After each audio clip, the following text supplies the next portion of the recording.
विद्यार्थी मित्रांनो, आज आपण the COP and the anthem याचा शेवटचा भाग पाहतो. सोपीने आतापर्यंत खूप प्रयत्न केले स्वतःला अरेस्ट करून घेण्यासाठी, परंतु त्याचा एकही प्रयत्न मात्र काही यशस्वी झाला नाही.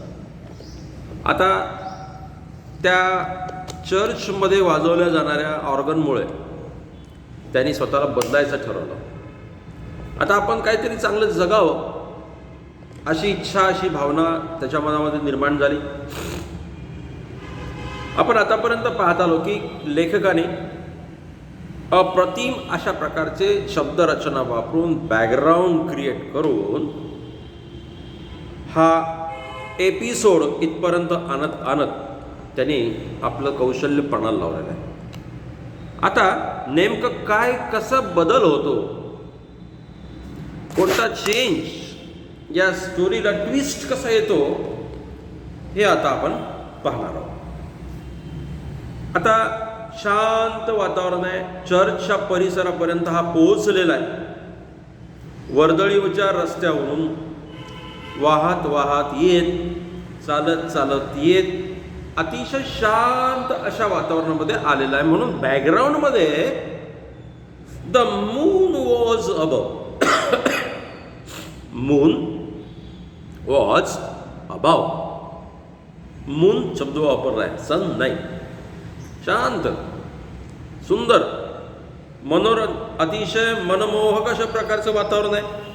तो चंद्र पण कसा आहे, जेव्हा moon was above, full and radiant, पूर्ण प्रकाशमान आहे. व्हेकल्स अँड पेडेस्ट्रियन्स वेअर, वाहनं आहे रस्त्यावर, नाही असं नाही. पेडेस्ट्रियन म्हणजे पायी चालणारे. Vehicles and pedestrians were but few, होते पण खूप कमी होते. रात्रीची वेळ आहे. चर्चच्या परिसरामध्ये चिमण्यांचे खोपे आहे, घरटे आहे. त्याच्यामध्ये त्या झोपेचा चिवचिवाट करत आहे. चिवचिवाट म्हणजे मोठ्या प्रमाणात झोपेत जसं वळवळ होते त्यांची, त्या पद्धतीने. Sparrows twittered sleepily in the eaves or a little while, म्हणजे एकंदरीत ते पूर्ण ॲटमॉस्फिअर क्रिएट केलं गेलेलं आहे. एकंदरीत सर्व वातावरणाचा जो टच या ठिकाणी आलेला आहे तो मोठ्या शहराचा नाही आहे, तर कसं आहे, अतिशय शांत आणि छोटं अशा एखादं खेडं आहे, अशा प्रकारचं कंट्री चर्च यार्डमधला, ग्रामीण भागातल्या खेड्यातल्या एखाद्या चर्चमधला वातावरणाचा भाग निर्माण करण्याचा प्रयत्न कवी करतोय. कारण शांततेतूनच चांगल्या गोष्टीचा जन्म होतो. Peace is the mother of everything असं म्हणतात. शांतता ही सर्व चांगल्या सृजनात्मक, सृजनशील घटकांचं अत्यंत मातृत्व करते. म्हणून शांतता अत्यंत महत्त्वाची आहे. ते निर्माण केलेलं आहे. While the scene might have been a country church yard, scene कुठला आहे, एका कंट्री चर्च यार्डला शोभेल अशा प्रकारचा सीन क्रिएट केला गेला. अँड द अँथेम, आपण टायटलवर आहे, the COP and the anthem. आता कॉप पण असेल आणि अँथेम पण असेल. आतापर्यंत सगळे कॉप होते, सगळे पोलीस पण होते. आता अँथेम पण आहे आणि कॉप पण आहे. कशा पद्धतीने हा फायनल एपिसोड क्रिएट केलेला आहे ते पहा. And the anthem that the organist played, जो ऑर्गॅनिस्ट ते अँथेम प्ले करतोय ना, सिमेंटेड सोपी. सिमेंटेड म्हणजे घट्ट पकडून ठेवणे. सिमेंटची जी क्षमता आहे, सिमेंटची जी ॲबिलिटी आहे, त्या ॲबिलिटीनुसार सोपीला त्या वातावरणात अतिशय शांतपणे, घट्टपणे त्या वातावरणामध्ये सोपी टिकून राहिलेला आहे. And the anthem that the organist played cemented Soapy to the organs फॉरचा अर्थ बिकॉज, फॉर म्हणजे कदाचित या अर्थ नाही वापरला आहे. For he had known it well in the days, भूतकाळामध्ये. कारण मी आधीच तुम्हाला सांगितलं, जन्मताच कोणतीच व्यक्ती गुन्हेगार नसते किंवा सद्वर्तनी सुद्धा नसते. त्याच्यावर आलेल्या प्रसंगानुसार, घटनांनुसार, जीवनात घडलेल्या काही महत्त्वपूर्ण घडामोडीनुसार व्यक्ती बनत जाते. आणि सोपी जो वाईट बनलेला आहे, त्याचं व्यक्तिमत्व जे बिघडलेलं आहे ते कसं आहे, काय आहे ते बघतोय आपण. For he had known it well, त्याला ते परिचित होतं. In the days when his life contained such things as mothers and roses and ambitions and friends. काय काय होतं त्याच्या लाईफमध्ये पहा. पॅसेज महत्त्वाचा असेल तर या 4 गोष्टींवर लक्ष द्या. कोणकोणत्या आहे त्याच्या लाईफमध्ये? काय होतं? मदर्स, रोजेस, ॲम्बिशन्स, काहीतरी चांगलं बनण्याची क्षमता होती. फ्रेंड्स, अजून काय होतं? And immaculated thoughts and collars. Thoughts म्हणजे विचार, इमॅक्युलेटेड म्हणजे पवित्र, शुद्ध, चांगले, गुड, अशा प्रकारचे थॉट्स त्याच्या मनामध्ये होते. आणि तो खूप चांगल्या पद्धतीने जीवन जगत होता. त्याचे कॉलर्स म्हणजे कॉलर टाईप म्हणजे काय? कपडे. त्याचे कपडे सुद्धा नीटनेटके, छानपैकी अशा प्रकारचे होते. असा एकंदरीत सोफीचा जो भूतकाळ होता, तो भूतकाळ त्याचा कसा होता? चांगला होता. म्हणजे सोफी हा चांगल्या वळणाचा होता, as a good and cultured होता. परंतु काहीतरी त्याच्या लाईफमध्ये झाला असेल. मी तुम्हाला उदाहरण सांगितलं की काहीतरी बनण्याच्या हेतूनं घरदार सोडून काही तरुण मुलं किंवा मुली मोठ्या शहरामध्ये जातात. इंडस्ट्रीचं ग्लॅमर असतं, काहीतरी बनायचं असतं, ते बनण्याच्या भीती, त्या बनण्याच्या लालसेनं ते शहरात जातात आणि तिथं सगळं बिघडतात. तसं सोफीचं झालेलं आहे. परंतु ते बिघडलेले सुरुवातीला सुधारलेले होते. काहीतरी चांगला विचार घेऊन ते शहरामध्ये आले होते, पण त्यांना तिथे योग्य मार्ग, योग्य वळण न मिळाल्यामुळे त्यांचं पूर्ण आयुष्य तिथे बर्बाद झालेलं. सोफी जसा बिघडला आहे तसा. आता काय होतं? मानसिकता कशी असते ते पहा. ज्या वेळेला एखादा विद्यार्थी शिक्षकाचं कान देऊन ऐकत आहे, त्यावेळेला त्याचं पूर्ण होल हार्टेडली, अगदी मनपूर्वक तो त्या विचारांवर, त्या शिक्षकांनी पेरलेल्या प्रत्येक शब्दावर विचार करत आहे. त्यावेळेला तो जे विचार मनामध्ये आणेल बदलण्याचे, त्या विचारानुसार, तर त्याचं आयुष्य बदलतं. परंतु एखादा मन लावून तुम्हाला काहीतरी शिकवत आहे, त्याच वेळेला तुमचं मन त्या ठिकाणी लागत नाही आहे, दुसरीकडे कुठंतरी भरकटत आहे, तुमच्यावर अजिबात परिणाम, संस्कार होणार नाही.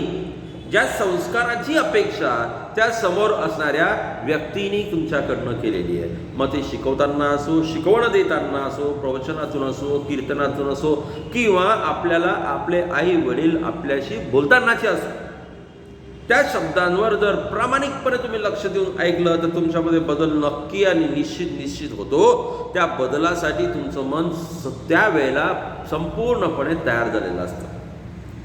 आणि तसं आता सोफीच्या बाबतीमध्ये झालेलं आहे.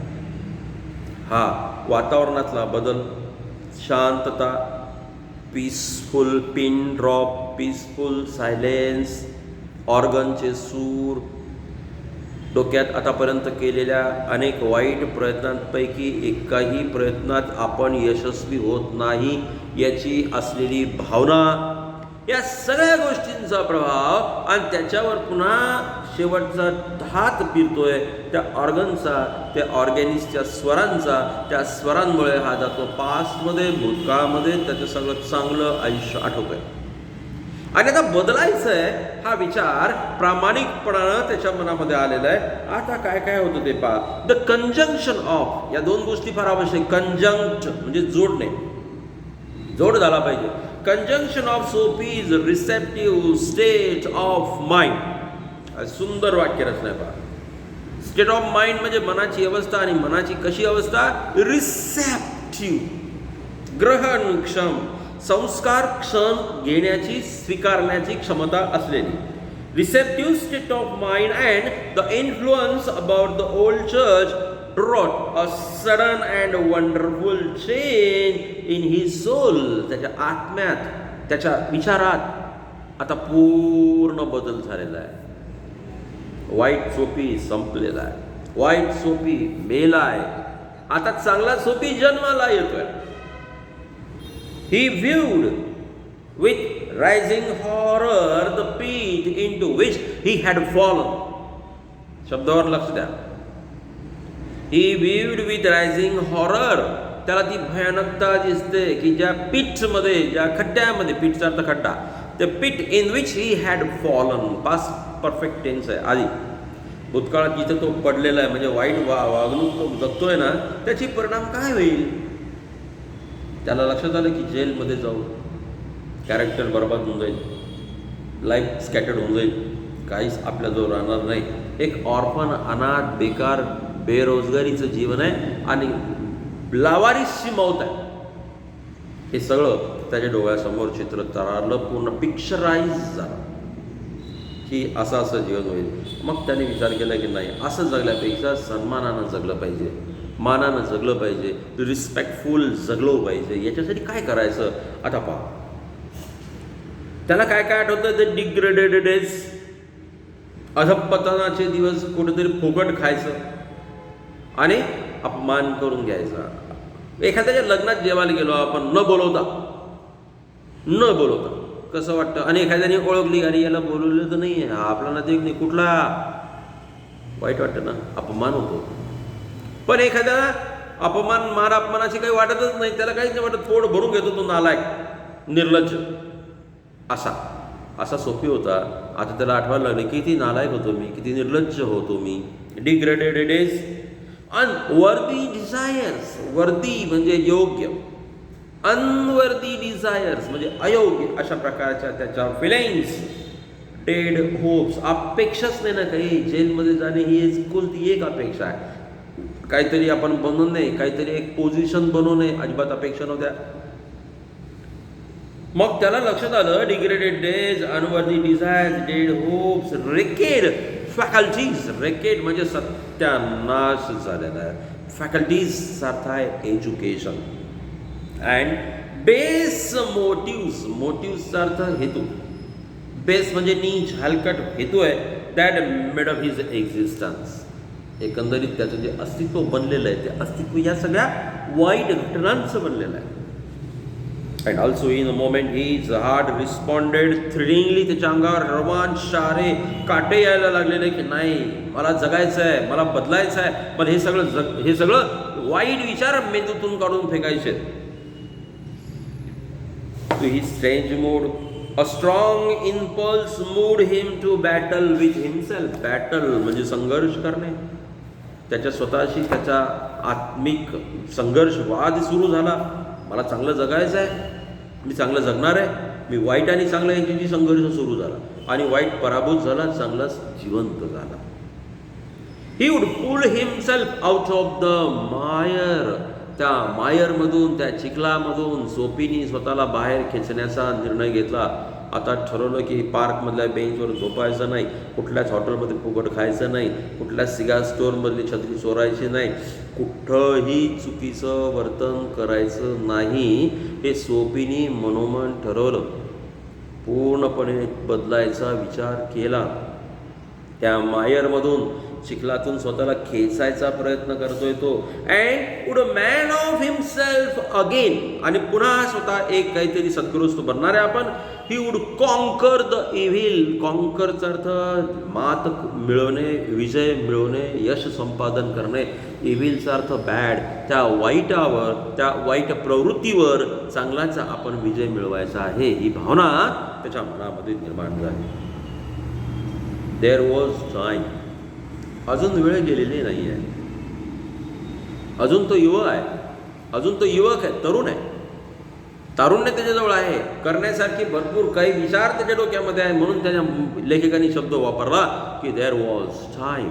अजून खूपसा वेळ होता. There was time. He was young. कसा होता तो? यंग होता. He would रिसरक्ट. रिसरक्ट म्हणजे पुनर्जीवित करणे. He would resurrect his old eager ambitions. त्याच्या ज्या मेलेल्या भावना होत्या त्या जिवंत करण्याचं स्वप्न त्याने जे उराशी बाळगलं ते पूर्ण करणार तो आता.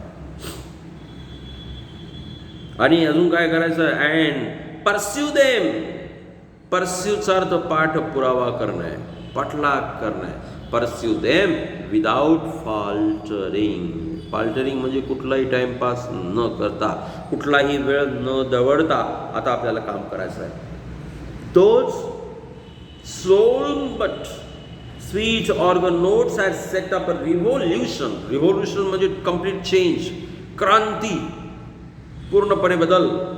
रिव्होल्युशन इन हिम, त्याच्यामध्ये पूर्ण बदल करण्याचा विचार तो त्या क्षणाला आलेला आहे. टुमारो, उद्याचं प्लॅनिंग पण त्याने करून टाकलं पा.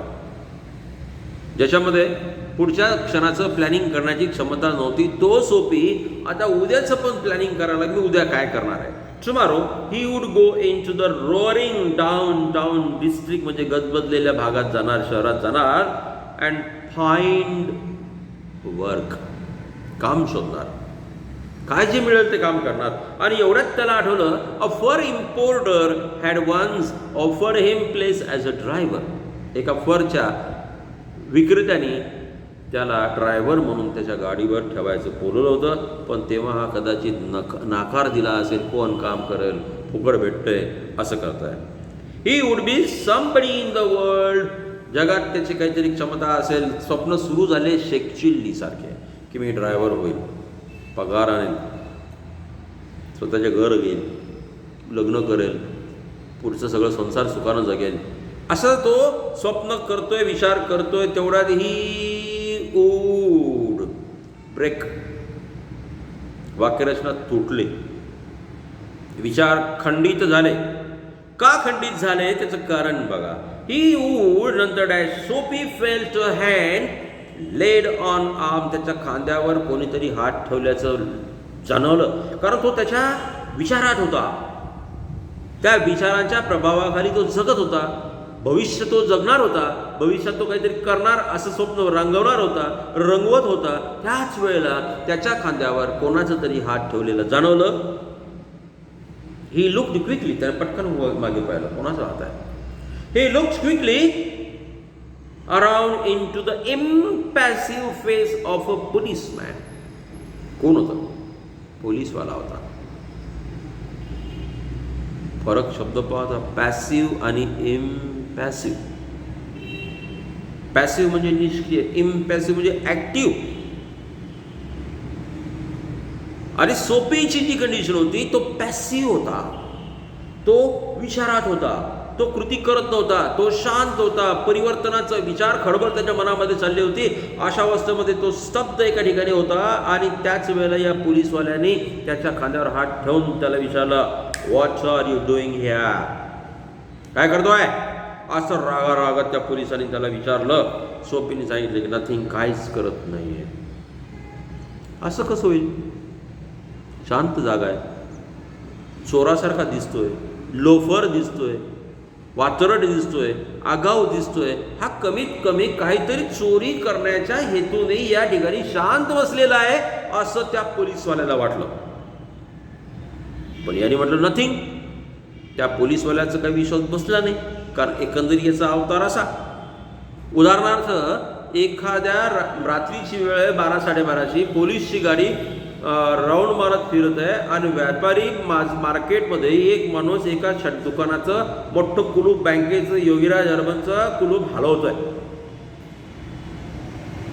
पोलिसांनी त्याला थांबवलं. काय करतो? तर म्हणे काही नाही, कुलूप हलवून पाहतो, म्हणजे बंद आहे. कोणी विश्वास ठेवला त्याच्यावर? अरे तो विचार तोच करेल पोलीसवाला की बँक आहे, कुलूप तोडण्याचा प्रयत्न करतोय, चला मुक्कामाला, पोलीस स्टेशनला. असंच होईल ना? अरे याचं तसंच झालं. पण पा विचित्र कसं नशीब असतं. जेव्हा काहीतरी चांगलं करण्याचा निर्णय घेतो तेव्हा मात्र कधी कधी दैव, प्रारब्ध, नशीब साथ देत नाही. असे काही लोक येऊन पडतात की ज्या पोलिसावर त्या अँथेमचा तीळ मात्रही प्रभाव पडला नाही.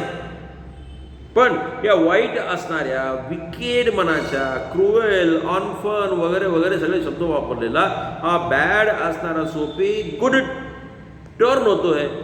उपरोध आणि उपहास हाच आहे मित्रांनो, की चांगल्या माणसावर म्हणजे चांगला म्हणजे कोण, सिव्हिलाइज्ड सुधारलेला पोलीसवाला, त्याच्यावर त्या अँथेमचा तिळमात्रही प्रभाव पडत नाही आणि या सोपीवर प्रभाव पडतोय. परंतु तो काय होतो ते पहा. देन नथिंग ना, then come along said the policeman. त्या पोलीसवाल्याने त्याला पोलीस स्टेशनला घेऊन गेला. दुसऱ्या दिवशी सकाळी कोर्टामध्ये हजर केलं. हजर केल्यानंतर सर्व पार्श्वभूमी सांगितली की शांत चर्च होतो, चर्चच्या बाजूनं हा बसलेला होता, लपलेला होता. आता तो उभा होता, बसलेला होता, त्याचं झालं माहीत, पण लपलेला नव्हता. परंतु या पोलीसवाल्यांनी प्लीड करताना, साक्ष देताना हे सांगितलं की या चर्चच्या परिसरात कॉर्नरमध्ये हा चोरी करण्याच्या हेतूने की हा 12-12:30 वाजता त्या चर्चच्या जवळ दिसला, आढळला. मी पकडलं, आणलं, घेऊन आलो. याला काहीही आर्ग्युमेंट करायला संधी मिळाली नसेल, नाही मिळाली. मग त्या मॅजिस्ट्रेटनी, त्या कोर्टाने काय निर्णय दिला, 3 months ऑन द आयलंड. आयलंडचा अर्थ माहिती आहे आपल्याला, जेल.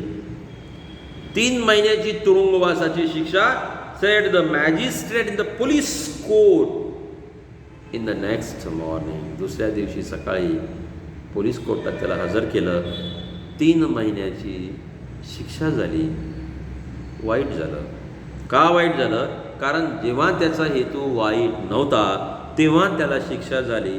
परंतु जेव्हा त्याचे हेतू वाईट होते तेव्हा पोलीसही त्याचं काही बिघडू शकत नव्हते. हा उपरोध आणि उपहास या कथेतून आहे मित्रांनो.